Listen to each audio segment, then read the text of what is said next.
हुआ है, और जिसकी जिम्मेदारी ये नट्स एंड बोल्ट्स छोटी चीज़ों की तरफ लगाई हुई थी, वो तैयार ही नहीं था। जब उसका सामना किया तो उसने कहा जी मेरे लिए तो बड़ा छोटा सा ऑर्डर है, तो मेरे पास तो बड़े बड़े ऑर्डर हैं, और अगर मैं ये आपका, उसको नहीं पता था कि इस ऑर्डर का ताल्लुक मेरे जहाज़ की असेंबली से है, और वो असेंबल ही नहीं हो सकता जब तक उसका ऑर्डर मुकम्मल ना हो। तो फिर उसको हमने थोड़ा खींचा उस वक्त, और हमने फौरी तौर पे ये ऑर्डर एक और जगह भी प्लेस कर दिया कि अगर इसका तैयार नहीं है तो फलां जगह करो, कोई बात नहीं, अगर थोड़ी बहुत वेस्टेज भी हो जाती है, मगर जहाज़ तो हमने मुकम्मल करना है। मैं आपको एक मिसाल दे रहा हूँ कि कई मरतबा छोटी चीज़ें जिनको आप छोटा समझते हैं वो आपके लिए बहुत बड़ी बन के सामने आती है, मसला बन जाता है जब वक्त आता है। तो मेरे पास तो टारगेट लाइन सारी थी, उसकी तरफ मैं ध्यान इतना नहीं दे रहा था कि ये छोटी सी चीज़ है, ये हो जाएगी, मगर वो हमारे लिए एक तरह से मसला बन गई। ये इतने बड़े बड़े काम और इतने छोटे छोटे काम, इनको जब आप मिलाते हैं तो फिर आपकी फ्रीक्वेंसीज मैच करती हैं। आप इस दौरान मुझे ये भी बताइए, जब आप चाइना से विज़िट करके यहाँ आते थे तो यहाँ आपकी टीम थी, आप काम करते थे, सोचते थे उस पर, मज़ीद F-16 को विज़िट करते थे, उड़ाते थे, चेक करते थे कि यार इतना एडवांस होना चाहिए, ये चीज़ भी होनी चाहिए, दुश्मन ये करे, ये सारा होमवर्क आपके बैकग्राउंड में था ना, इधर चल रहा था। उसकी सारी सॉफ्टवेयर मेरे बैक ऑफ द माइंड पे थी। ये एक मरतबा मैंने शायद आपको किस्सा सुनाया या नहीं, वो अमेरिकन एम्बेसडर थी यहाँ पे, तो वो मुझे हर मरतबा वार्न करती थी कि air marshal we are watching you all the time, day and night, watch out.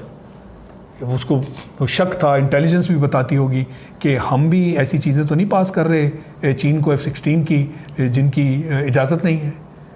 तो मैंने उसे यही कहा था, मैंने कहा कि यू कैन लॉक एवरीथिंग, पर मेरी ब्रेन वेयर को लॉक नहीं कर सकता। उसको मैंने मैसेज दे दिया। अच्छा, इस दौरान ये वाक़यात चल रहे थे साइड बाय साइड, और दुनिया को पता था कि हम ये कर रहे हैं, पाकिस्तान को भी पता था। मैंने छुपाया हुआ था, मगर दुनिया के तो तरीके होते हैं ना। वेस्टर्न मैगजीन्स हमारे बारे में लिख रही थी, अमेरिकन्स को हमारे ऊपर शक था, जगह जगह मुझे रास्ते में रोका जाता था, मुख्तलिफ जो न्यूज़ हैं वो आती थी कि जी ये जहाज़ हम नहीं बनने देंगे, और बहुत सारे ये लिखते थे कि ये जो 3 साल में जहाज़ बनाने की कोशिश कर रहे हैं, जबकि एक फ़ाइटर जहाज़ जो है वो 10 से 15 साल लेता है, तो ये क्या चीज़ बना रहे हैं, ये तो कोई कागज़ों के जहाज़ हैं जो बन रहे हैं, और ये तो हवा से इस तरह गिरेंगे जैसे परिंदे गिरा करते हैं।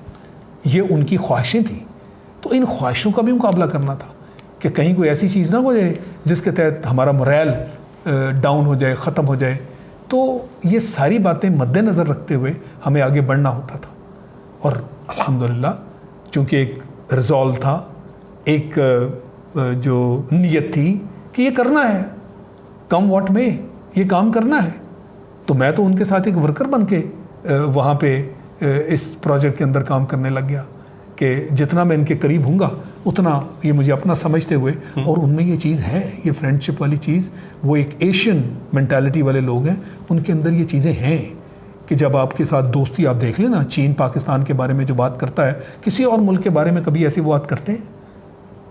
जो हमारी साथ दोस्ती है वो एवरग्रीन दोस्ती है ना, अच्छे और बुरे वक्तों की टेस्टेड दोस्ती है ना, और अच्छे और बुरे वक्तों में एक जैसा हमारा साथ देते हैं, और जहाँ कहीं आपको कोई और साथ नहीं देता, चीन खड़ा हो जाता है आपके बारे में, वो कह देता है कि हमारी ख़ास दोस्ती है। इसको फिर कंटिन्यू करें आगे, बस आगे फिर हम चलते रहे, ये ऐसे वक्त आते रहे जिसके अंदर हमारी उनके साथ कोई ऐसी बातचीत हो जाती थी कि जैसे थोड़ी बहुत हुई तो फिर राजी हो गए, फिर हम राजी कर लेते थे, सफ़र चलता रहा। और ये भी याद रखें कि मैंने फिर उनकी सिविलाइजेशन को इतनी बखूबी पढ़ा सारा, जिनके साथ आप काम कर रहे हैं, आपको उनकी जहनीत का तो पता होना चाहिए ना, नफ्सियात का, रुझानात का, अच्छी लगती है, रवायात का, कौन सी चीज़ इनको अच्छी नहीं लगती, जो अच्छी नहीं लगती वो ना करो, जो अच्छी लगती है उसको यूज़ करो।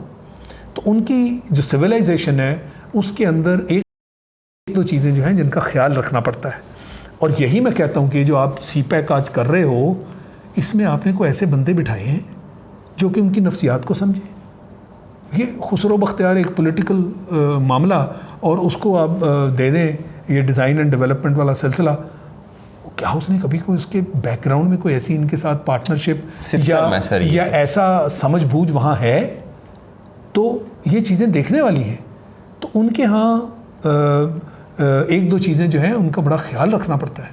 एक तो ये कि भरी महफिल में जो भी हेड है, जो लीडरशिप है, उसको एम्बैरस ना करो, शर्मसार ना करो, अगर कोई उनकी बात अच्छी नहीं भी लगी तो चूंकि आप एक मीटिंग कर रहे हैं, आपकी टीम और उनकी टीम आमने सामने है, उसको शर्मसार नहीं करना। बाद में बेशक आप बात जो जिस पे आपने शर्मसार नहीं किया, उसके बाद आप उठें, स्ट्रेट उसके दफ्तर में चले जाएं और 1 to 1 बात करें।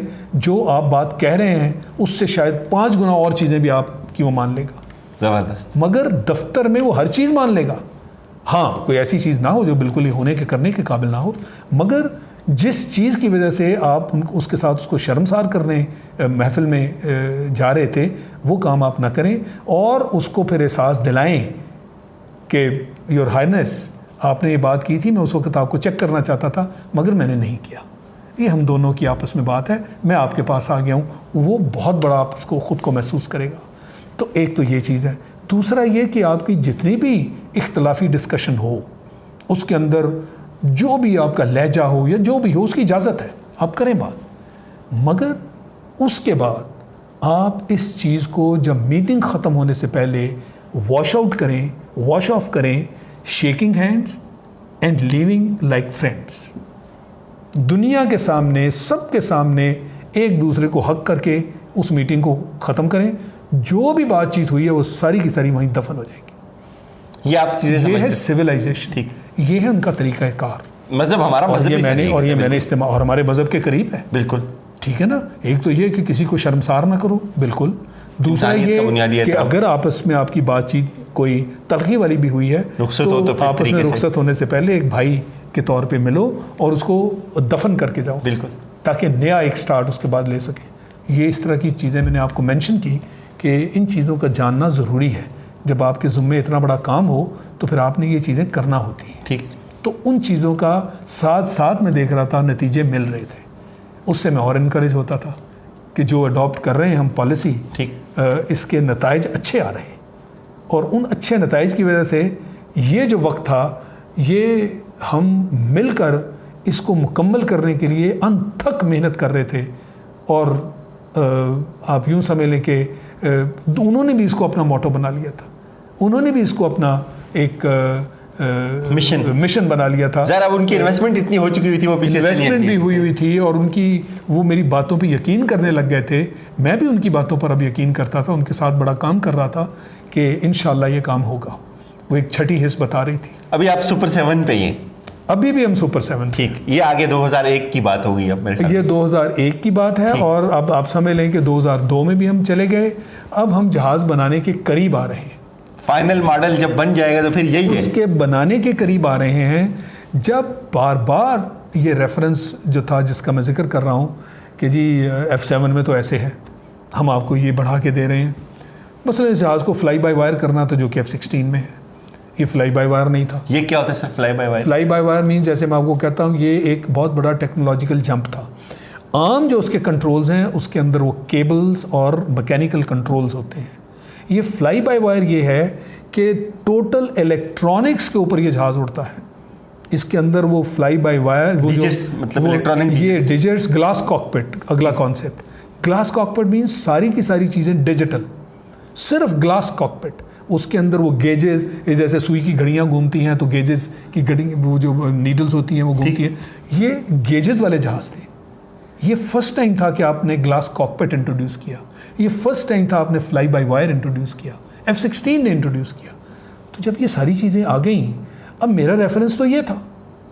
अब ये सर बड़ा जमता है इसका। अगर आप मिसाइल छोटी सी दे दें, एक होता है मैनुअल मोबाइल और एक होता है टच मोबाइल। यू अगर हम इसको कह सकते हैं, टच वाले में आप टच जहाज वो जो था मैनुअल, वो उसको आप भूल जाएं, अब आप टच की तरफ आ जाएं। 3310 नोकिया को छोड़ के आप किसी एडवांस वाले आईफोन की तरफ आप आ जाएं इस तरह के। और ये इसको एब्जॉर्ब करना, इसकी जो फैसिलिटीज, इसके अंदर जो पोटेंशियल, वो तो आपस में दोनों का मुकाबला ही नहीं है। और ये आपकी चल रही है फिलॉसफी की, और ये हमें टच चाहिए। फिलॉसफी चीज़ यही चल रही। जब मैं CPD बना, मेरा तो सारा रास्ता ही यही था। अनाउंस में नहीं करता था इस तरह, क्योंकि वो यकदम फिर जब आप दीवार बीच में खड़ी करते हैं, वही स्टेज ना कहीं आ जाता, वो कहते सॉरी जी हम कर नहीं सकते। मगर मुझे अंदर से पता था कि इसको कराने के लिए फिर जो इंस्टीट्यूट्स थे, मैं उनमें घुस जाता था। जो इंस्टीट्यूट्स में जिन लोगों ने, डिज़ाइनर्स ने काम करना था, मैं उन तक पहुंचता था। आहिस्ता आहिस्ता उनको तैयार करता था ज़हनी तौर पे कि देखो हमें फ्लाई बाय वायर होना चाहिए। आज दुनिया फ्लाई बाय वायर की बात कर रही है, जी बिल्कुल होना चाहिए।